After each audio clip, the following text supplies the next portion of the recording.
Coming up on today's Locked On Senators, a win for the moms. The Sens start their mother's trip with a victory over Philadelphia, making it a 3 out of 4 point weekend with an overtime loss against the Jets on Saturday.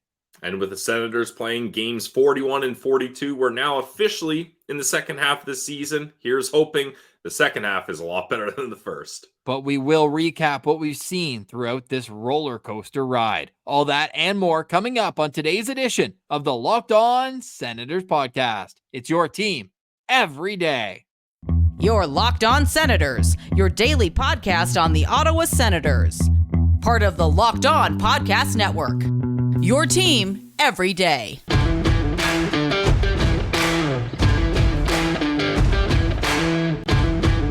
I'm Jake Sanderson, and you're listening to Locked On Senators podcast. I'm Tim Stützle, and you're listening to the Locked On Senators podcast. Welcome inside episode 964 of the Locked On Senators podcast. I'm Ross Levitan on the outskirts of enemy territory in Winnipeg, Manitoba. Alongside Brandon Piller up in the Blue Mountains. You can follow the show on social media. We're at Sens Central on Twitter, LockedOn.Senators on Instagram. The show is free and available on all podcast platforms, including on YouTube, where a like, comment, and subscription go a long way to helping the show grow. Today's episode is brought to you by FanDuel. Make every moment more. Right now, new customers in the U.S. get $150 in bonus bets guaranteed when you place a $5 bet. Visit FanDuel.com/lockedon to get started. Today is Monday, January 22nd, and Pilsy, how nice was it to see Shane Pinto out there flying around? It was exactly 1 year to the day since the last time that all of Tim Stützle, Josh Norris, and Shane Pinto were in the same lineup.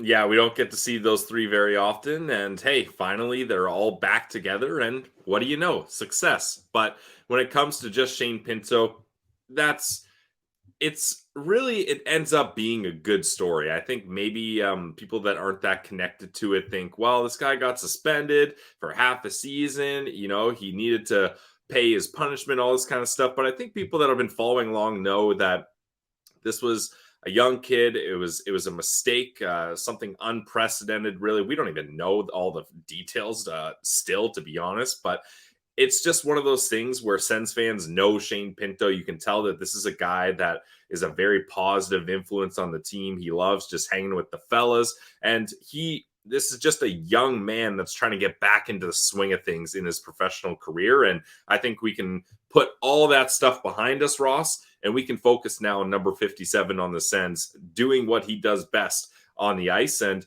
he gets a point, a weird one, albeit in his debut, but ultimately that helps lead the Sens to a 5-3 win over the Philadelphia Flyers. I'm surprised you went right to his assist and not the fact that he went 9 for 10 in the faceoff dot.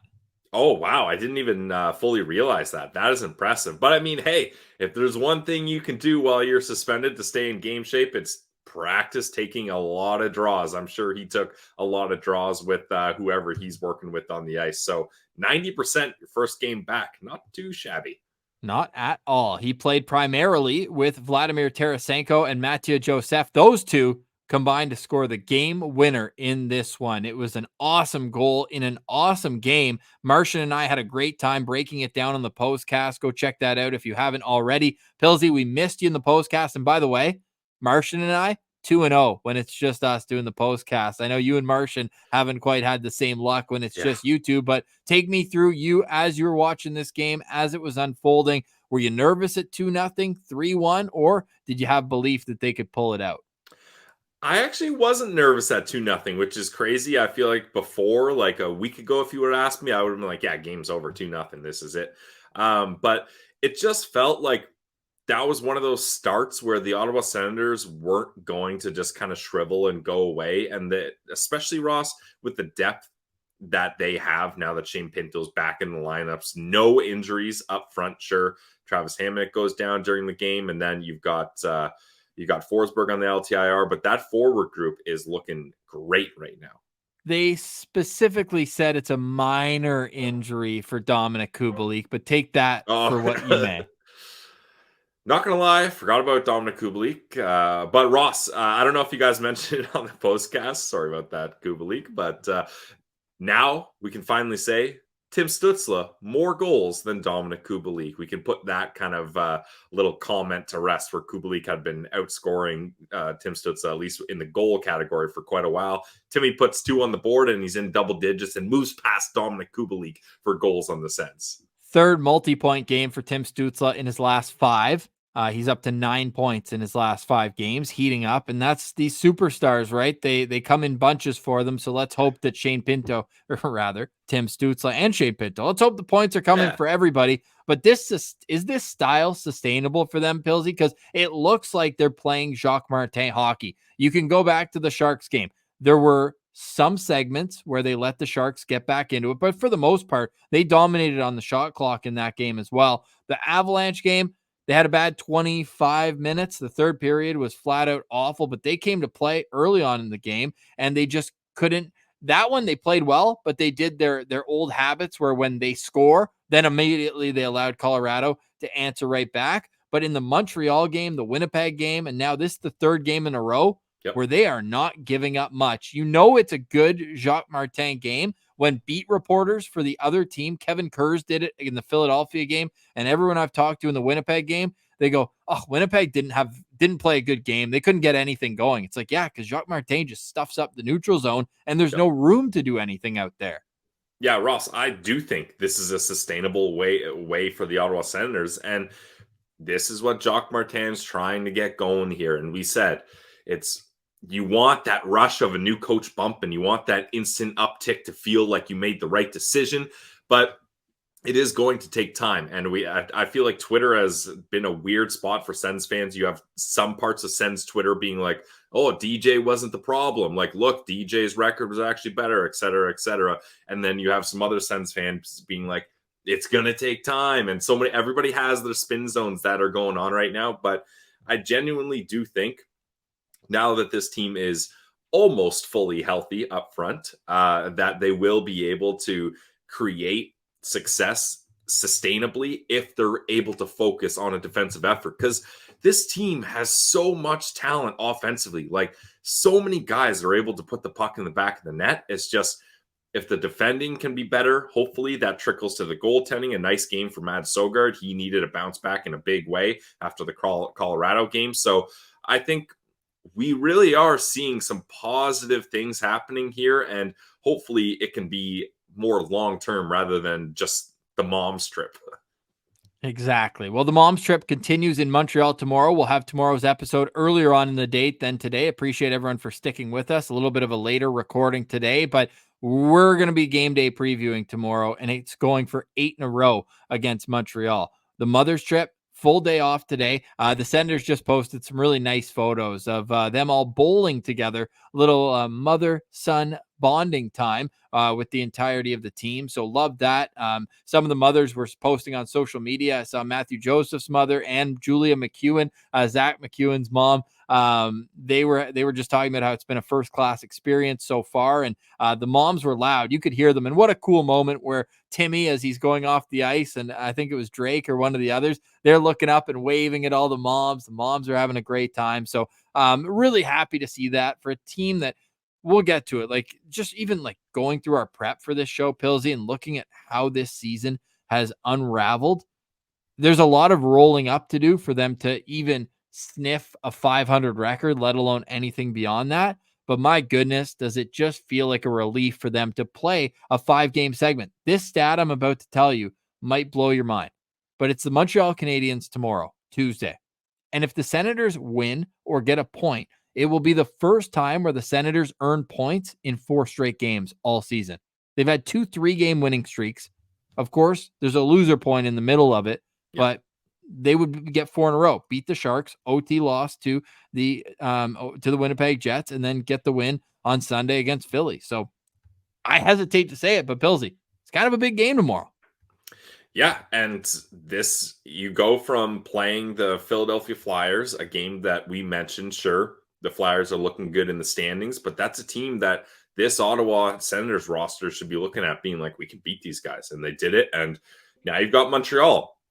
yet another roster that you can beat. And hey, you just did it recently. So now you got to win on the road. That's been a lot of the Sens issues, Ross, the road. You got to win in Philly.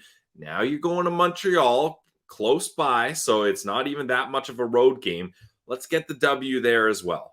You know what the secret is to playing on the road? Just bring players who's had that as their home before, because Zach McEwen scores the opening goal and Claude Giroux ties it. Really nice of the Philadelphia faithful to chant Giroux when he scored that goal. Oh, they were booing? I was going to say, that's not what I heard, but hey, you know what? They feel like they're going to lose that game. I was going to say they're losing that game. They didn't know it at the time, but they were about to lose that game. And Philly fans, Philly people in general, are usually pretty ruthless. So the fact that, loud, ruthless. So the fact that they were booing their old captain does not surprise me one bit. In fact, I would expect nothing less. I actually respect it because they gave him a little ovation when he was named for the starting lineup, and then after that, hey, the puck drops, it's game on. Let's get the Boo Birds out, get the Go Flyers chants out.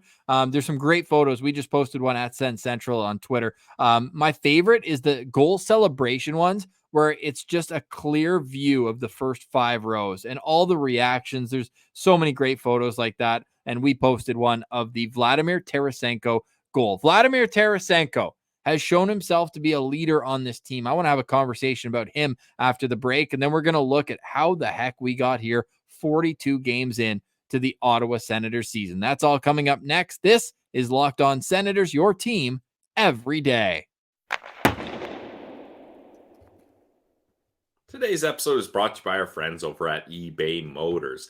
Passion, drive, and patience. That is what brings home the winning trophy, and it's also what keeps your ride or die alive. eBay Motors has everything you need to maintain your vehicle and level it up to peak performance.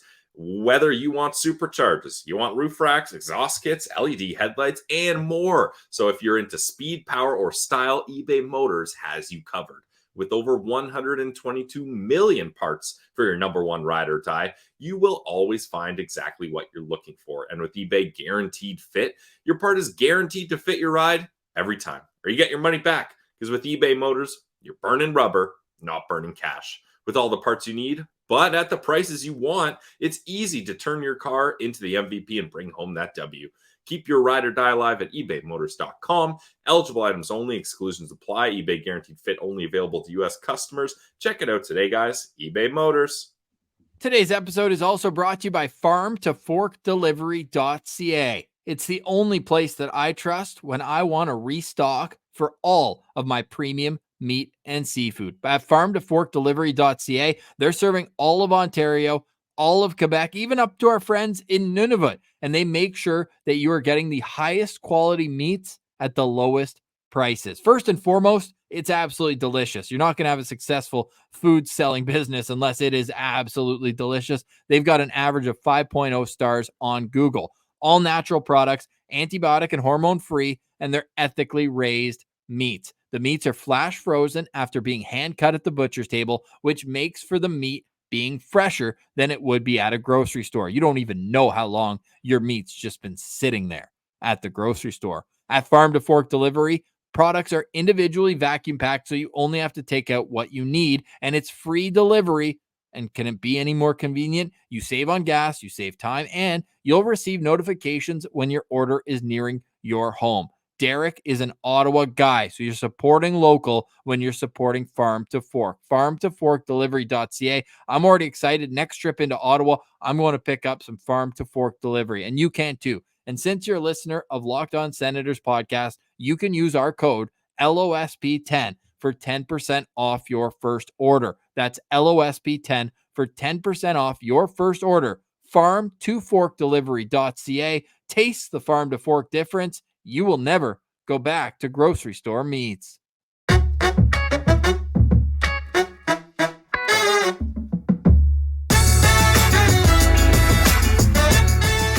All right, Pilsy, here we are on a victory Monday. The Senators earned 2 points in Philadelphia, bringing their road record to 5-13. 5-13, but you know what, Pillsy? They're 1-0 in their last one on the road. And you know what, Ross? 6-13 sounds a lot better than 5-13, and they're on to Montreal. They are on to Montreal. And look, the Montreal Canadiens, at the point they met before last game, were 15 points ahead of the Ottawa Senators. Well, guess what? Now they're 10 points ahead of the Ottawa Senators. Ross, I don't know if you peeped the score of their most previous game. I watched the whole game. 9-4. Ross, imagine giving up 4 unanswered goals in the third period. Couldn't be us. Couldn't be us as of recently. This weekend. Yeah. Now, I will say I was shocked when I flipped, because I was going back and forth between that and the Vancouver-Toronto game, and I looked at it, and at the end of the second period, it was 5-4. It was a 1-goal game. And then when David Pastrnak scored to make it 6-4, I was like, okay, let me go check something else. Came back in. It was 5 minutes later, and it was complete blowout. It was 8-4 at that point. And then they add another one on the power play for good measure, not even a minute later. So a complete collapse by the Montreal Canadiens. Well, again, we'll save the game day preview for tomorrow, but I want to talk about this Vladimir Tarasenko moment, because we've got a shout out to the Ottawa Fire Department. They hooked us up with the helmets. They've been on the show. Nick DeFazio, great friend of the show, the communications expert there. We obviously love what all the first responders do. And what the Senators do, it was similar in the locker room to first responders. It's never about you. It's about who you can help. Well, Vladimir Tarasenko was given the helmet from Zach McEwen. Makes sense. He scored the game-winning goal, and he had a goal taken away from him. By the way, the look, and we talk about in the postcast, we show the video on YouTube, or the clip, Timmy being told from our friend John Abbott that he scored. All-time memeable moment there. Yeah. But Vladimir Tarasenko gets the helmet, and Pillsy, take it from there. I mean, he wastes no time in just being like, hey, got to give it to Shane Pinto here. And that's a leadership type move, because he easily could have just been like, hey, thanks, let's keep it rolling, classic, okay? But that's why I like the helmet ceremony, Ross, because... Ceremony? Yeah, let's call it a ceremony. The helmet ceremony. Because... it shows the emotional connection between the guys in the locker room, right? Like and that's what I always say. I feel like I've got a fine-tuned for figuring out who gets the helmet, Ross. In the chat of the postcast, people are always like, oh, whoever scored the game winner, which, I mean, they would have been right. Tarasenko did get it, but I would have been right on Shane Pinto getting that helmet. It always goes to whoever. Where were you on Thursday when Zach McEwen got it? Against the Habs. No, you weren't. You said on Friday show did I say was going to have it? Timmy was going to. No, Timmy had it. You said Timmy was going to give it to Brady, who had two, or who had yeah. Okay. Hey, that one I will admit was a wild card. But even you, Ross, I think every single person was like, "What?" Timmy got Zach McEwen going. By the way, sneaky skill on Zach McEwen. Oh, dude, that shot, I jumped out of my chair when I saw that goal. I was jumping and clapping. It was incredible. So Zach McEwen, let's bump him up to the first line and have Brady play fourth line fighter minutes maybe. Sorry, back to the ceremony. Yeah, I want to get back to Tarasenko. Him just being like right away, like, you know who needs this, and you know who this is a big moment for? Pinner. Pinner gets this. And look, I've been flip-flopping about Tarasenko. Like, obviously when he started, you're like, okay, he's a hired gun. We'll see how the season goes. It's a 1-year deal, because there was reports that Tarasenko had turned down a longer term deal. And I believe, Ross, correct me if I'm wrong, but wasn't it a higher AAV as well? Yeah, I think it was like a 5x6. I could be wrong. Yeah. And then he comes back and he signs a 1-year deal. And you know what? That's not the worst thing. I don't mind that. See if this is the right fit for you, especially as a veteran guy. He's not gonna have really many more cracks at a big contract here. So then when the Sens started losing, I was like, okay, at least it's a 1-year deal. You can ship him at the deadline. You can get some pieces back. But now that it really seems like he is fitting into this team, and I forget, maybe it was Ian Mendez. I'm just assuming that because he's always kind of got his finger on the pulse of these types of things with the stories at The Athletic. But I feel like he was saying him and his family really like it in Ottawa, and like they feel like they want to stay here longer and things like that. I'm super down to re-sign Vladimir Tarasenko. I feel like he fits into this team well, and if they can figure out a contract that works, this is a good guy to have on your team. And I think he's found a spot for him, and I think the Senators need a player like him. You talk about Steve Staios looking to go acquire a veteran forward. You got one in-house. Yeah, it seems like it would be a bit of kind of a step backwards if you're trading Vladimir Tarasenko. And by the way, since the new year, he is heating up. 6 goals, 9 points in 10 games since January 1st, +7. Now he's shooting 27%. I will note that. But he's also got 2 of those 6 goals are game winners, Pilsy. So I'm with you. And you see the way he's respected in the locker room. I just think, look, if you're going to get an offer you can't refuse, you can't refuse it. But he could, because he's actually got a no-move clause, I believe a 10-team, if I'm not mistaken. So he does have a bit of control in this situation as well. Now, I'm sure he wants to win a cup. There's no doubt in my mind that that's on his list of things to do. Again, I know he's got one, but yeah, he's got a full no trade clause. So he's got a say in all this as well. Yeah, I mean, it's a full no trade clause. I imagine that was a big part of him signing, was getting that no trade clause. So that's good. But what's the would you go? I wouldn't go more than 2 years. And even that, I'm like almost hesitating to say. He's 32. You're not going to, you have to give him 2 or more years. I know that's a He's thing. not going to just re-up a 1-year deal. Yeah. Let me ask you this, because it's a tough conversation and one that I think we could unpack in an entire episode. What's an offer you can't refuse? If you're Vladimir Tarasenko? No, if you're Ottawa and you're thinking about, or if a team is calling and trade. you're like, hey, this is a good spot. I think he'd want to go there. What's an offer? Like, is a first round pick enough? A late first? Right away, Ross, I wanted to say no, but then in the back of my mind being like, the Sens are going to have to give up a first rounder soon. It's not the worst thing. And you're going to want those boosted entry level contracts, hopefully.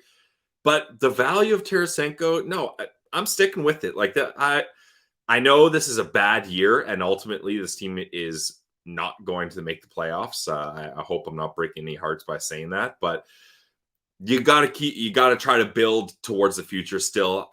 I would be much more inclined to keep Tarasenko and try to re-sign him than to trade him off. Well, no. Let me rephrase that. You have to know he's at least interested in re-signing. Like, you can't just let him walk, like have him the rest of the year. Don't trade him at the deadline and then he just walks. You really don't want that. So you'll take a late first rounder instead of that, obviously. But if you get the idea that he wants to hang around, then it really seems like this new era of Ottawa Senators is catering to the families and to making Ottawa a place that you don't just want to play hockey, but you want to live and you want to be a part of the community and the culture and everything. So if they think they can re-sign him at a reasonable term, I'm down. I like Tarasenko and his B game. I really thought when he came here, he's just going to score goals. That's it. He's only got one kind of speed and it's scoring goals or nothing, but he's got a B game and he fits in nicely. Like, Ross, if we're able to keep this group of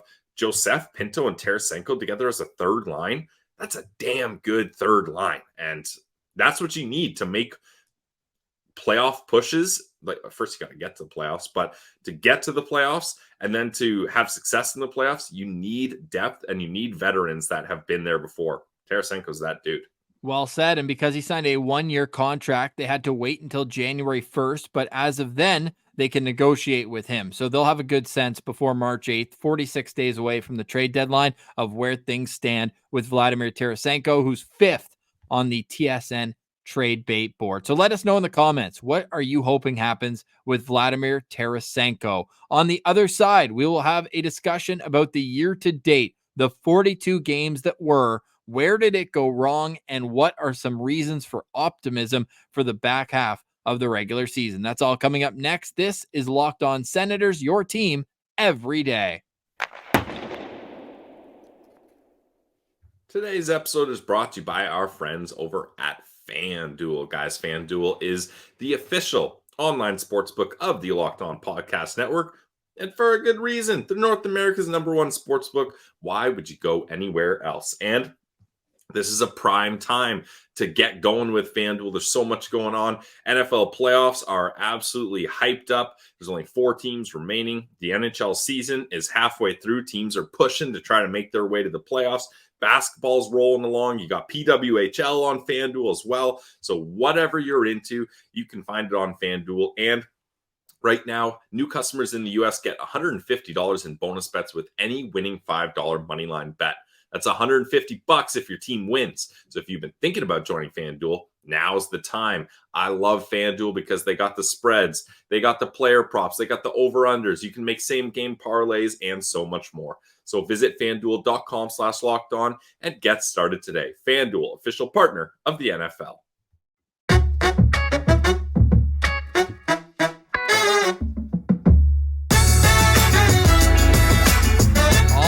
Right, Pillsy, here we are. Somehow, we're going to make sense of what we've seen so far. Now, just over, October, November, December, 4 months into the season already. 4 months and 42 games because they went so quick, bang, bang, those 2 games over the weekend. The Senators busy up until the All-Star break, still with a handful of games. Some teams are done on Saturday and they have their bye week into the All-Star game, while Ottawa's the opposite. So once February 1st hits, Ottawa will not play until February 10th at home against the Toronto Maple Leafs. But this is the upcoming schedule until then. They've got the Montreal Canadiens on the road tomorrow. Then they come back home for a 3-game homestand against Boston Thursday, New York on Saturday, and Nashville on Monday. Then the one that's been circled on the calendar for over a month at Detroit for the season series finale against the Red Wings.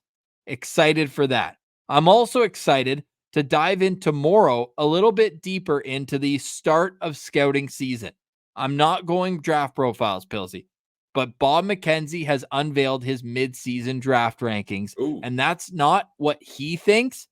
That's what the league scouts think. So we're going to look at that as a brief middle segment tomorrow on the game day preview episode of Locked On Senators. But Pilsy, this is going to be one of the hardest questions I ever ask you. If you had to sum up the Senators season so far in one sentence, how would you do it? This might be a word of the day moment, Ross, and I'm going to try it. Usually you nail these and I don't, but tumultuous. Tumultuous. Yes, we'll get the music back here soon. I've been meaning. True. You're not on the Roadcaster. I've been meaning to get the Roadcaster set back up. There's some settings I want to change. When I was on the trip, people were like, "Ross, you sound better than usual." And I said, "Whoa, is it because my blood alcohol level's all margarita right now?" But the answer was the microphone. So anyways, that's a story for another day. We'll get the word of the day music in there. Tumultuous, making a loud, confused noise. Uproarious, that's a wild word in the definition. Making a loud, confused noise would certainly be one way to describe the Senator season. I like that. Yeah, so maybe that's not exactly the meaning I thought it had, but certainly confused is a word I want in that definition, because this is not a team that should be where they are. When you look at this roster, like, Ross, I've got a lot of hockey fans in my life, and a lot of the times they're trash talking the Sens to me and all this kind of stuff. This year, it's all sympathy. It's just like, oh, we thought the Sens would be better for you. Like, we're sorry to hear that they still suck so much. And I'm like, you know what? Thanks. I do need your sympathy, and I accept it. And I'm confused as to why this team is doing this to me specifically. And but then, Ross, there's moments where you're starting to feel good about this team, and you see everything come together, and you're like, this has the makings of a team that can have success, but they can't seem to do it in consistent fashion. And there's two spots of this season. And Ross, maybe I'm jumping ahead here and you can correct me if I'm wrong, but there's 2 spots of the season you got to look at where this all goes wrong. And unfortunately, they're the same story. Those 5-game road trips where they get 0 wins and 0 points on both 5-game road trips. That's, for me, Ross, that's the story of this first half of the season. Is you cannot be having slips like that. And the Ottawa Senators let it happen twice under 2 different coaches. It's so ridiculous. Like, man, Well, 1.5 different coaches. Yeah, I mean, Jacques was there for, I guess, true. DJ did have They were 0-3. most of that road trip. And they should have won the game in Arizona, but Travis Hamonic kicked it into his own net with 3 minutes left. It happens. That happens. And then they give up 4 power play goals against the Avalanche to finish it off. Yeah. Amazing. Now, this was the first game, as I said in the intro, since January 21st, 2023. So exactly a year to the day that Pinto, Stützle, and Norris were all in the same lineup. And when they're in the lineup together, they're 17-8-1. Now, Pillsy, I don't know if you saw this stat in the broadcast yesterday. Pretty unbelievable stat here. And I mentioned on the postcast, we don't have to dive into it too much, but the Ottawa Senators are 29-5-5 all time when Shane Pinto has a point. Wow. Huh. 29-5-5. That's surprising because there was a lot, like, this is a 20 goal scorer last season and they lost a lot of games last year. So that's a good stat. So something to keep our eye on. Now, for me, like looking back at this season, one, the funniest thing about the season falling apart early, and it falls apart early now, 3 years in a row, is that all 3 home openers have been absolutely electric and dominant performances. Yes. By the Ottawa Senators. So that to me, like that gets you all fired up. So like that, and then to me, the Washington game 6-1, they're up 3, they're 3-1 in the season. That's one of their 2 3-game win streaks, by the way. Or wait.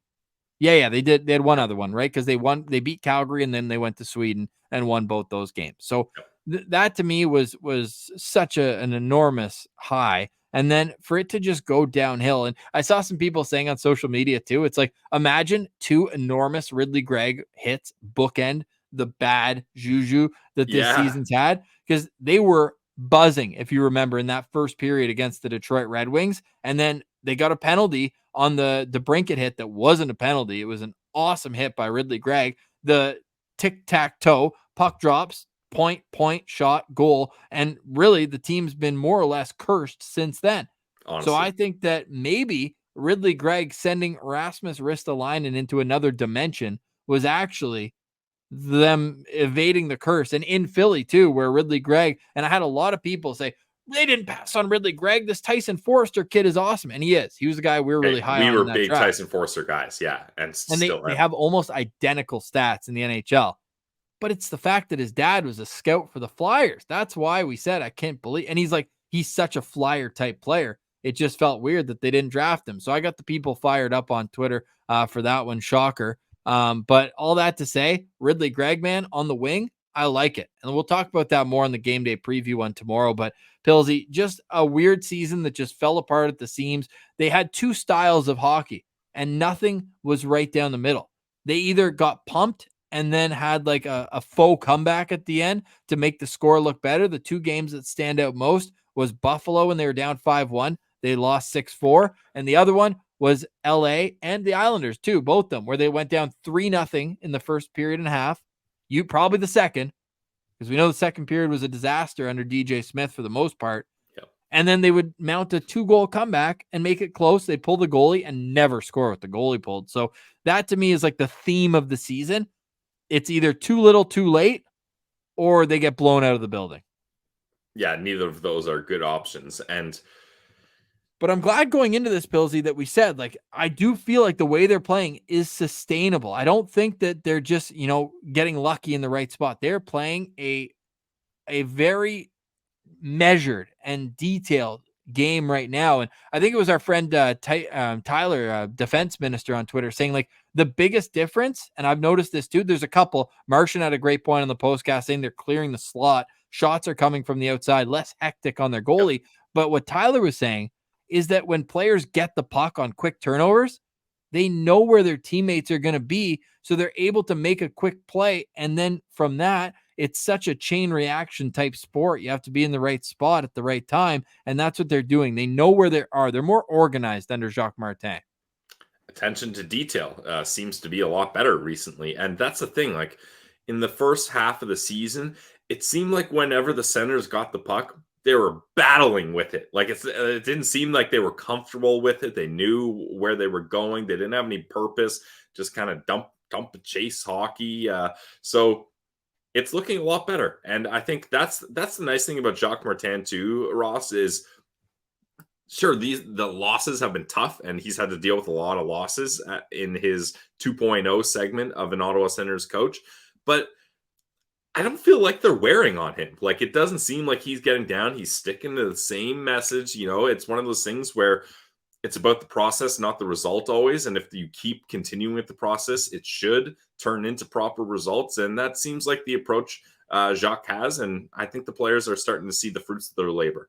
We're recording this at 5:10 in Monday evening. And in the game preview edition, I'm so glad this happened. Sens are playing in Montreal tomorrow, right? Why? Arbor Jackeye has just been called up from the Laval Rocket. Whew, that's interesting.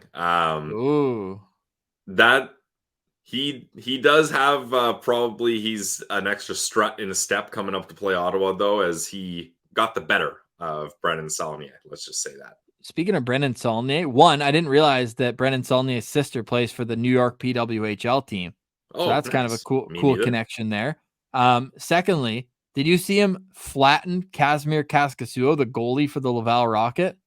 Oh, no, I missed that. Oh, my. It's an all-time clip. I need your immediate reaction to it, so I'm going to send it to you right now as we await that. Some final thoughts on the season to date. Disappointing is the final thought, Ross, because it's the same old story. Like, the Sens put themselves so far out of contention in November that any momentum they get in February and March, and then going on like a heater at the end of the season, it doesn't mean anything. In fact, it kind of doesn't really make sense one way or another. So they got to find a way to get off to better starts, and they're going to have new coaching regime. It's going to be a whole different setup, and now that's going to be a full season, full calendar year by that point, where the Michael Andlauer group is going to have their hands on this team. So I do think we're going to see some change, but disappointing is the best way I can chalk this up. Our mantra was playoffs or bust, no excuses. I mean, we're a little off from that. They busted, but they can also give us hope for years to come, because there is an idea and a world where a center depth of Tim Stützle, Josh Norris, Shane Pinto, and Ridley Gregg, whichever way you slice it in there, you might be able to. I see you saw it. Yeah, I mean, he goes right after him. What is there a backstory there? I didn't catch that game, so I don't know the beef between those two. So Brendan Saulnier shot the puck right after the whistle, and as he then skated by, Kaskasuo gave him just a little arm shot, and that's how he reacted to it. All right, interesting. Love it. Mixing it up. I was under the impression that the sheriff being in the game stopped any of that from happening, but Arbor Jackeye was in the game, and it's hockey. Things happen, but he is a tough guy, and I'm sure he's going to be licking his chops trying to get into the game tomorrow. Let's see if he waits until it's 5-1 to try to fight someone like Brendan Gallagher. Kids are watching, so we'll see. Yeah. Oh, man. I'm stoked to go up against Montreal this season. If there's anything I will take solace in, it's that those matchups still have the spice. Like the ballet of Ontario, not so much anymore, but the crossing over from Ottawa to Montreal, it's still got some of that spice to it. It certainly does. So we'll have a game day preview episode for you tomorrow. Again, thank you so much for everyone for being patient, listening, watching, supporting the show. I noticed a lot of 5-star reviews are rolling in on Apple. I thought people were just going to write spin, write zoob, write all that fun things, but people are actually taking the time to write really nice notes. So if you've done that, we really do appreciate that. It helps the algorithm, helps everything with the show, all the things that we want to continue here on Locked On Senators. So to finish my final point, just there is hope with how Jacques Martin has these guys playing. They are unlearning a lot of things, and I would recommend everyone go check out Rick Bonus's post-game after the Winnipeg game, because he talked a lot about how it took him a long time to get the Jets playing the way he wants to play, because the default is to go back to what you've been taught over the last number of years. So a very insightful piece of information from a guy who has 2,000 games coached as an assistant or as a head coach. So I'd recommend Sens fans going to listen to that, and I think it could give a bit of hope towards the future. For today, though, we say goodbye. Thank you so much for listening and supporting the show. For Brandon Piller, I'm Ross Levitan. This has been the Locked On Senators podcast, your team every day.